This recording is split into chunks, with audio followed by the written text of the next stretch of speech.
Hey Faith Family, welcome to the Beyond Sunday podcast at Calvary Bible, where we go beyond the Sunday sermon to explore some rabbit holes and to bring some biblical truths to the surface. We hope you enjoyed today's episode. All right, welcome back to Beyond Sunday. Thanks for joining us again. Randy, people watch this. They do. And listen, surprisingly. Yeah, I hope it helps. I think it's because of my jokes. I think that's probably the reason. You're playing with me. Yeah, no doubt about that. No. But folks are waiting for those. I don't have a joke, so Good. Sorry to let everybody down. Excellent. And there you go. That was for you. Excellent. I did not let you down. So week 2 in Matthew, we're in the second half of chapter 1. And are you ready? Let's talk genealogies for a few minutes. So a couple questions came in from one of our listeners, and just talking about the lineage here. So Matthew chapter 1 follows Joseph's lineage, but as we know, he's not the biological father. So how does he fulfill this lineage? Why does Matthew even go to Joseph if his human father isn't his biological father? What's the deal? Yeah, and I appreciate the thinking about the genealogy. Let me first say that this is one of the reasons why, I'm sure I mentioned this the other day, but I'm not sure at what venue, but it is very difficult to try to apply some of these gospel narratives like this. So I think that the first thing is, when we look at the genealogy, we have to ask the question, why is Matthew shaping it the way he is? Yeah. What's his theological reason for doing it? Because the record, I was just reading earlier today, just reading about the uniqueness of the way in which history is recorded in a gospel. And so remember that what we're doing is we're actually reading a gospel like we're listening to a sermon. Yeah. It's designed to transform us. So, but I certainly appreciate the thoughts about the genealogy. And so the answer to the question goes back to Matthew's intention of making sure that we know that Jesus is in the right royal line. I joked to the folks on Sunday, the week before, I forgot to read verse 6, skipped right over it. And so I think what you have is you have this line from David. The son of David is the first reference in verse 1, and that's really the trigger for us. So you have verse 1, and then when you get down to, I don't know if it's verse 15 or 16, where it's listing Joseph. So Joseph becomes as I said on Sunday, he's, and the word, I guess the word would be, he's the civil father, or he's the father, as one scholar put it, civilly, Civily. He's the civil father. I would just stick with, he's the legal father of Jesus, which puts him legally in the line. Someone asked me the other day about, well, there's no DNA, there's no Joseph DNA. Yeah. And that, it's a great comment. Evidently, it's not important though to the theological presentation of Jesus being David's son, King David's son. So we have a son of David now ruling on the throne. So I think that's the importance of moving to Joseph, as he's in this long line of a family that was the recipient of these great promises, which explain. I mean, I'm going to hopefully keep trying to do this throughout the series, but everything about our Christian experience is defined by those promises. And I'll try again on Sunday to define or describe why is the rule of God so important in our lives? Why is the return of the King, to use, I think that was a Lord of the Rings reference, or a title of one of them, right? So, why is the return of the King so important for us, and how does that frame our Christian existence? Joseph's important because he's in the right line. That's really all I could get from it. Yeah. And you said you did some reading on this too for a little bit. So a little bit later. One comment and then a question. Yeah. I think you pointed it out though, but it's worth highlighting. The first century readers and writer Mm-hmm. have a totally different angle on things than we do. Oh my. So they're not thinking about DNA and biology the same way that we do. No. So that's worth referencing. That's good. And maybe to tag on to that, and we might get there later here, Mm-hmm. but I think it's worth reminding ourselves, what is this intended to do? It's not intended to trace DNA like what's that, Ancestry.com Right. is. So that's totally different. Yeah. But my question then to follow up is, Luke's genealogy is different. Mm-hmm. Both of them start with, they're not start necessarily, Mm-hmm. but working down through the generations, they go through Joseph, but they track differently. And Mm-hmm. I think the dividing point is at Solomon. One follows Solomon's son, the king, and the other one, one of the kings, and then the other one follows down through his son Nathan. And so you're getting a total different lineage. So we've got two different. Mm-hmm. This gets to actually what's it trying to do? Yeah. But what's the deal there? We've got two different genealogies. All right. So I appreciate the thinking about what is it attempting to do. That goes back to some of our teacher training that we did the other day, where we talk about the intentionality of a text. And so God writes, God through Matthew writes a particular kind of genealogy. And we know from this genealogy that everything is headed towards the end of exile. So the Davidic king, in this case, Jesus, and this is Matthew 1, verse 16. So verse 16, Jesus was born who is called Christ. So the Messiah king arrives in this line, which started with the son of David and, moved to the son of Abraham. And then from Abraham on is the genealogy. We get David again in verse 6, and then we head towards this deportation language. So we know that Matthew's saying the return of the king means the end of exile for God's people. So for us, that's critical because we're placing our hope, our ultimate hope is in the king, in King Jesus, who ends our powerlessness and ends our poverty. In a spiritual sense now, what we have with the return of the king is we have the opportunity to flourish in a badly broken world. And so we'll continue to flesh that out. So Matthew wants us to know that you get the deportation is done. And remember the 14 generations, which I was asked again on Sunday. Someone asked about it again. And I said, remember that's probably keying off from David's name. The 3 Hebrew consonants that make up his name add up. The numeric value of the 3 consonants adds up to 14. And so what we're seeing is emphasis on David, the king, so that we know that Jesus is now fulfilling all of those promises that were made to David. Okay. Let me pause you for a second. Yeah. Tell everybody the Hebrew language does not have numbers like we do. Their numbers are also letters, correct? Well, they have numbers, but the main thing in this is that.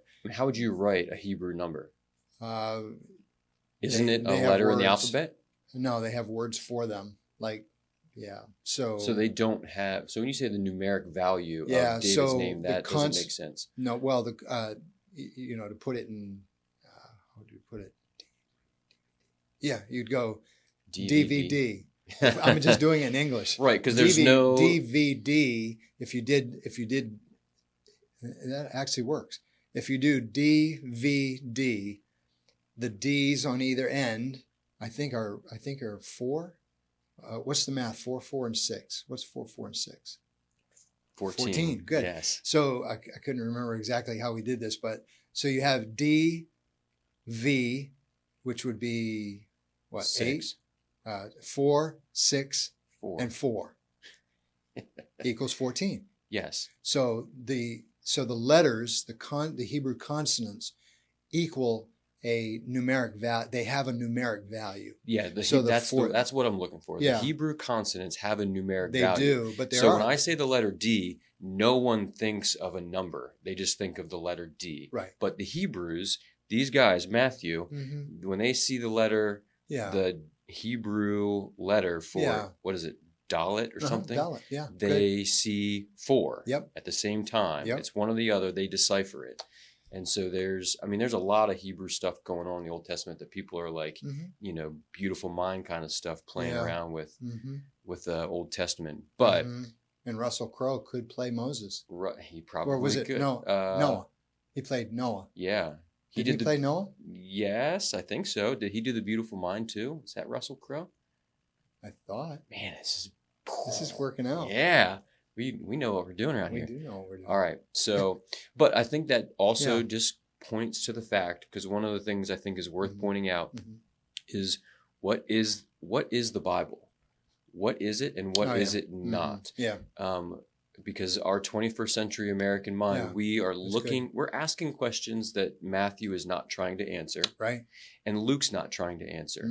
So I think that's one of the things where you see two different genealogies and we go, oh my goodness, one of these is wrong. The Bible is inaccurate. And it's not, because Matthew's not trying to trace necessarily the biological DNA from Abraham to David to Joseph. He's showing us this kingly line that is in exile, deportation, and now the return of the king. That's what Matthew's trying to accomplish there. Yeah. And for us, and you're doing good with this. For us, our we read Matthew 1, the genealogy, and we think, all it's designed to do is to elicit faith in us so that we know that the Messiah has come and the rule of God has begun in a new way. And that's what I liked about reading this early stuff, thinking, wow, picking up on this word Genesis, Genesis, the new beginning, the new creation, the new Genesis. But let's get to the Luke one. So again, if you're thinking about the difference, and Jonathan, and I mean that sincerely, you were doing a good job explaining what can we expect of the Gospels. Yeah. Do we expect the same type of record keeping or historical biography that we might read? Like I'm reading a biography of George Washington right now, and so is that what we expect? Well, this scholar Jonathan Pennington, I'm just reviewing a book that I read a couple of years back. An excellent book, Reading the Gospels Wisely, and Pennington calls the Gospels bios plus. They are biographies, but they're biographies with a preaching purpose to transform us. And the way in which they record history is determined by this message. So we can't say that they are, we read the Bible and say, no, they are portraying history, but they're portraying history with a purpose. Good news. And it's not pure history the way we usually think of history. That doesn't mean it's not true. It just means when you get to Luke chapter 3, verse 23, now the genealogy is picking up in the opposite order of Matthew. And this one starts with Joseph being the son of Joseph, but then notice it ends in verse 30 all the way back to the son of Adam, the son of God. And so now here's Luke constructing a genealogy to fit in with the baptism of Jesus, which is at verse 21 and 22 of the same chapter. So right before the genealogy is the announcement from heaven, you are my beloved son. And then the genealogy ends with the Son of God. So Luke, what's important for us as readers is Luke is crafting a genealogy to fit into his story. Now, one other thing, and then I want you to share what you learned from your readings. You'll notice in chapter 4 when it starts, if you're reading Luke and wondering about the genealogy, just note that the Son of God language starts in verse 22. The genealogy doesn't get there until verse 38, but then it's picked up again. The same language, Son of God, is in the temptation of Jesus. The big deal is the devil says, if you are the Son of God. Well, that's been established in verse 38. So it's a wonderful crafting of the genealogy to fit into the narrative, though.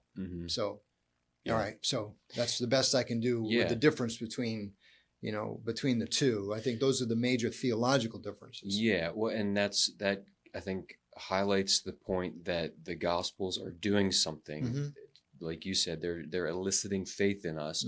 They're driving us in that direction. They're not necessarily trying to answer biological, lineage like we would want to know. Right. And so in a little bit of my reading, it's all conjecture because we just don't know. Right. But the one thought was, well, it's possible that Joseph had two fathers, and Matthew's tracing one, and he's tracing the other. So two civil fathers. Mm-hmm. One is, he might have died at a young age, and so you got the Levite, or one of the laws where a brother has to marry and produce a son. That's right. So that's possible. Mm-hmm. The other thought was, another idea was maybe Matthew is tracing this kingly line, and Luke is actually tracing more of a biological line with some of his research. Yeah. And so again, there are ideas. Yeah. Nothing's for sure. No, but so all that conjecture is fine. Mm-hmm. I would rather settle with, if we were studying Luke's gospel, I would say, look at how the genealogy fits into the story, and you'll notice the emphasis on the Son of God. Yeah. When we go back to Matthew, it's very, very clear that what we're seeing here is we're seeing the Son of David. So we know it in verse 1, we know it in verse 6, and then we know it also in verse 20. Joseph, son of David. Joseph is identified as the son of David. So you can see Matthew is, and many folks, and you remember this from your studies, many folks have presented Matthew as, this emphasis on kingship. Yeah. Well, you can see it certainly with the son of David there and so forth. Mm-hmm. So, and then of course, to do the same thing that we did with Luke, headed into Matthew 2, just remember that our faith this week is being placed in this king. Mm-hmm. So you move into chapter 2, and the first thing that you see is, the first story of Matthew is, the ruling king is now threatened by the birth of this king. Yeah. And now we have to deal with which character in the story are we going to identify with. It's going to be pretty cool to see this. Yeah, it's going to be a lot of fun. All right, so this it's just, I think, worth noting for a moment here to go back to the series in the fall. What was it called? The deconstruction. Contending for the faith. Contending for the faith. That's right. And so I think it's just at least worth noting here that one of the reasons why people growing up in the church, they come to this, they hit this wall and they say, here's a genealogy in Matthew, here's a genealogy in Luke, and they're contradictory. Therefore, the Bible's not accurate. Therefore, I'm out. Right. And they're not actually, it stuns me how many people, but I understand why. Just they read it at face value, but they don't consider why it's there. And I think the work you just did explaining why Matthew includes it, where he includes it, the way he puts it together is different than Matthew's because it has a different purpose. It's trying to accomplish something that's, again, going back to a first century reader, they aren't batting an eye at this. They would see what Luke's doing and understand it and say, okay, he made his point.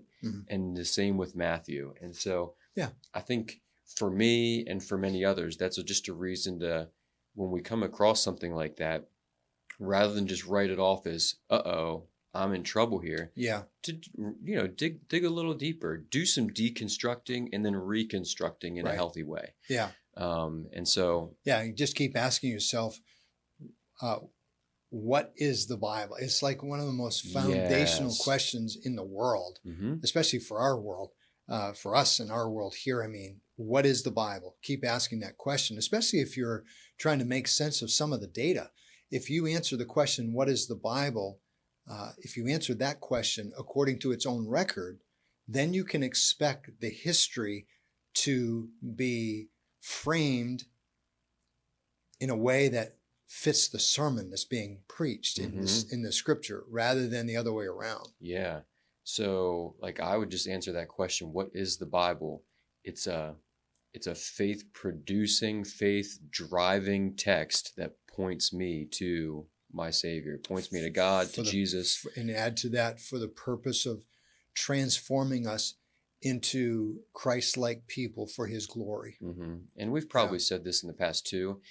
Is there history in the Bible? Yes, there is. Yeah. Is this a history text?